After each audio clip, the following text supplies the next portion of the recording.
Collar hair is good. Okay. Welcome, Drink with James, episode 127.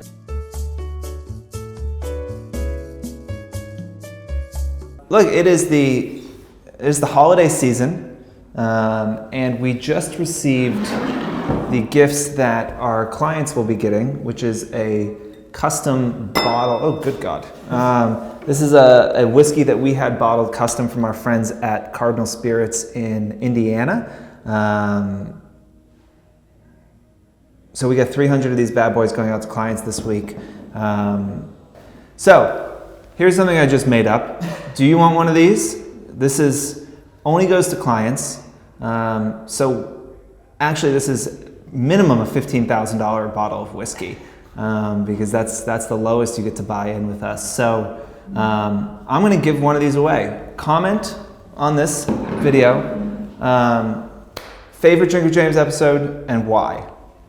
You want to increase your chances? Follow me on Instagram. That has literally nothing to do with me giving away the bottle, but just I would always like new followers. So do that. We'll send out the bottle next week sometime at the end of the week. Winners will be selected randomly. We'll put it into one of those little things that grabs a number. We'll put you guys into a spreadsheet. We'll grab a number. Boom, boom. That's how it'll be selected. So there's nothing you can do other than what we asked. So it does bring up a good point of holiday gifts. And if you're an influencer and you have brand relationships, at the very minimum, you should be sending an email. If you are, I would not even say an overachiever. If you're just a achiever, you should be sending a handwritten note or a card of some sort. If the brand has paid you anything over $500 this year, you should be sending some sort of gift.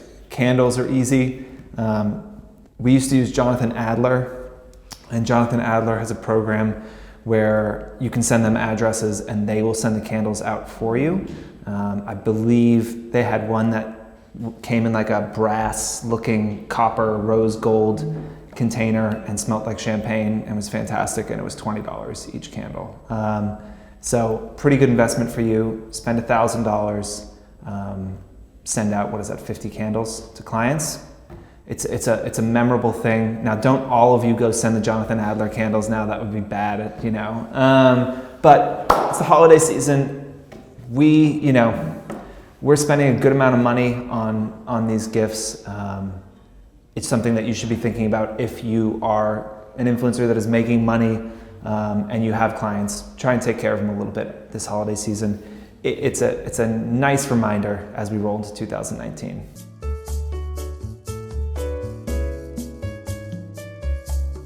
Okay, question number 1. Do you see rates rising for influencers and brands in 2019? I'm assuming that means, do you see rates rising for influencers being paid by brands in 2019? Do I see rates rising? Yes. Do I think they should? No. I think that there's a lot of threats in the influencer space. We talk about them a good amount. One of them is a lack of scarcity. Markets are controlled by supply and demand. There seems to be an almost endless supply of sponsored posts. And if influencers don't say no to more deals, there will continue to be less and less scarcity for brands, which means that they can drive prices down further and further and further, because every time there is one more of something, every other one of those things is less valuable. That is how inflation works, right? If there's $100 in the world in circulation and you print 10 more dollars, then those $100 that were already there are less valuable. So I think in the same way, we have a lot of people rushing into the influencer space, trying to make it as an influencer.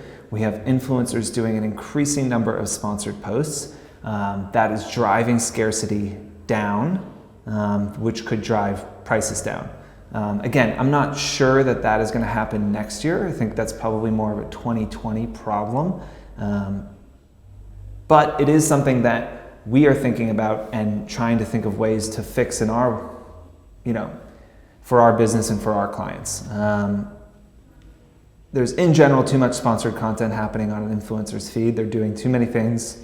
And I do think that in general, influencers, especially as you get above 200 or 300K, are having a hard time defending the prices that they're charging, especially if those influencers are represented by an agency.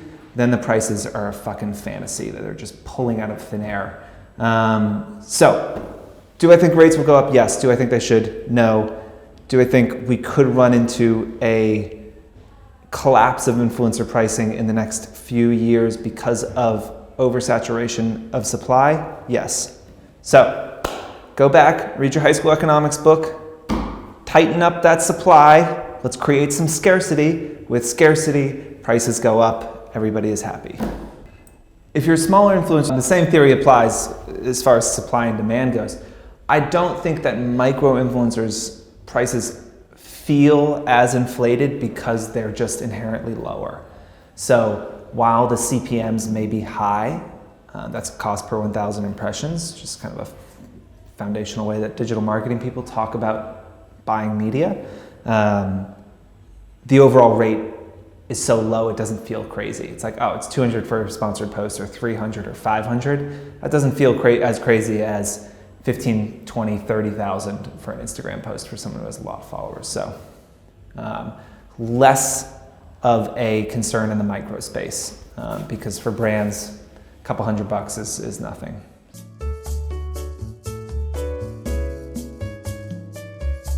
Oh, question number 2, how can influencers do unboxing in a way that doesn't seem like bragging, or should they brag is maybe the question.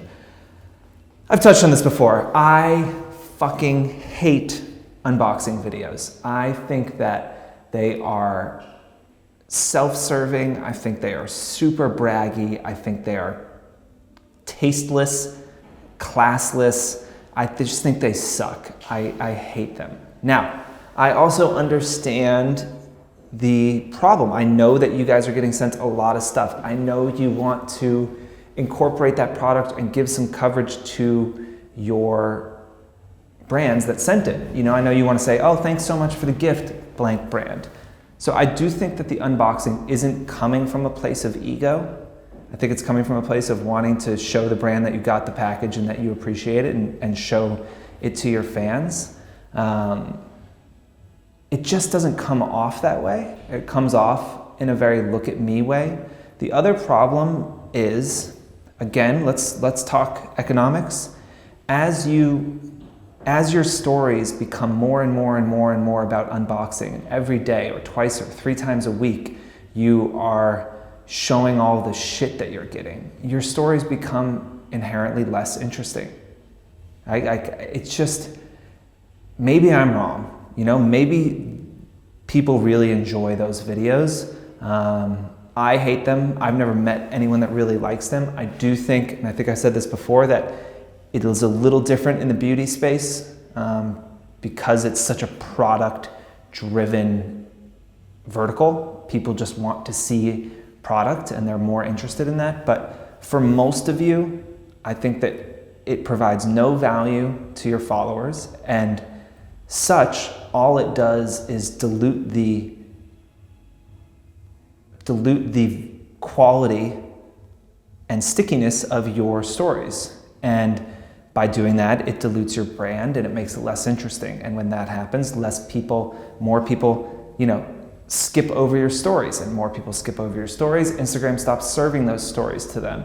The more people they stop serving the stories to, they stop serving your static post to. And then you email me 6 months later and you say, James, I don't know what happened. The algorithm hates me. And I say to you, the algorithm does not hate you. It hates everyone equally. And you're just one of those people. So I don't think they're interesting. I don't think many people can do them well.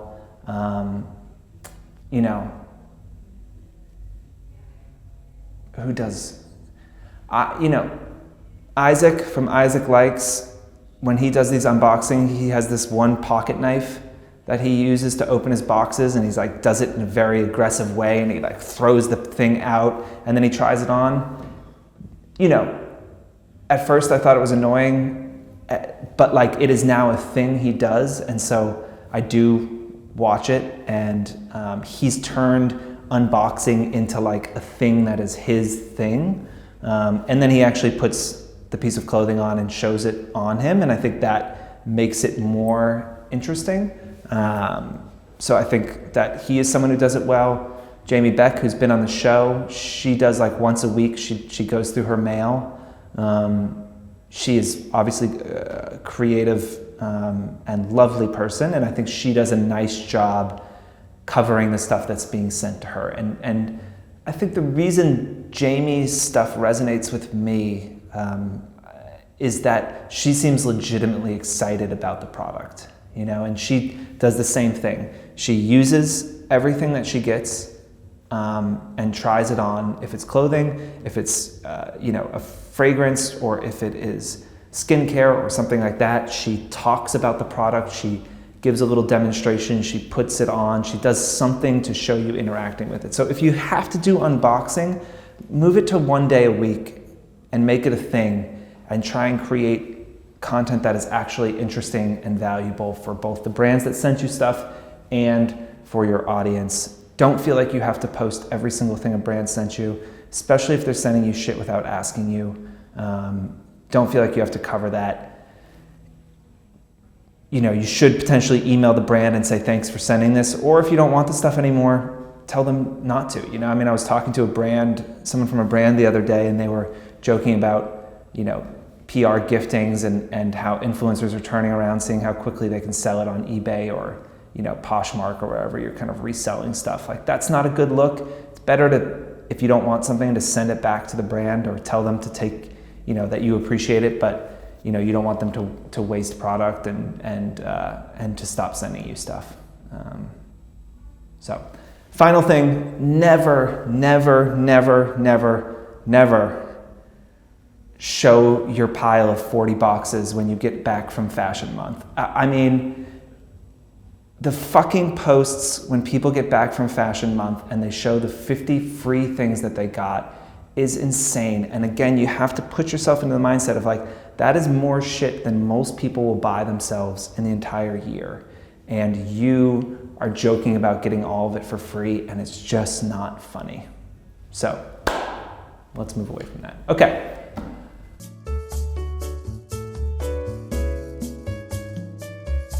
Question number 3. Do hashtags work these days? They don't seem to create interactions anymore. Hashtags, like everything else on Instagram, have gotten more crowded. There's a billion users on it now. It is hard to get noticed on a hashtag, especially if you're using hashtag beauty, hashtag fashion, hashtag, you know, OOTD. There is no chance that's going to be effective for you. Spamming hashtags does not work. You know, in an effort to kind of understand the platform a little bit more, I started following a few hashtags that are a little more niche. So, you know, all know I told you that I rented a film Leica camera when I went to Italy this summer, which is a unbelievably pretentious sentence. But what can I do? Know thyself.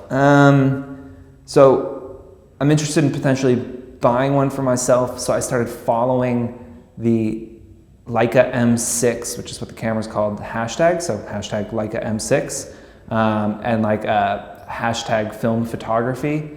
And I find those to be pretty interesting. I've actually followed a couple people from those hashtags. The content is, you know, is interesting. They don't spam me with it. When we went to Facebook the other day, Christy Dash said that everyone should follow hashtag fluffy puppy if you want your life to be better. So I do think hashtags, I think people are following them. I mean, Instagram says that that's what the data shows, that people are using them. The important thing is to pick a more niche hashtag. So, you know, if you focus on natural hair, probably more likely to find followers that actually care about you rather than hashtag hair, you know, or hashtag beauty. Those, you know, those big hashtags are also a place where people go in who are trying to get engagement. So they go into the hashtag, this used to be a trick everyone did, go into a hashtag that you use, hashtag OOTD, like 100 photos hopefully those people see that you like their photo, go to your profile, like your photos, follow you, something like that. So I would avoid the bigger hashtags, but try and find more niche ones that are targeted to your actual photo. Hashtagging 30 hashtags, you know, ... and then the 30 hashtags, that I don't think that works anymore. And any of the likes or follows that you get from doing that are going to be from just bots and spam accounts. So that is not an effective strategy, but hashtags can still be used effectively.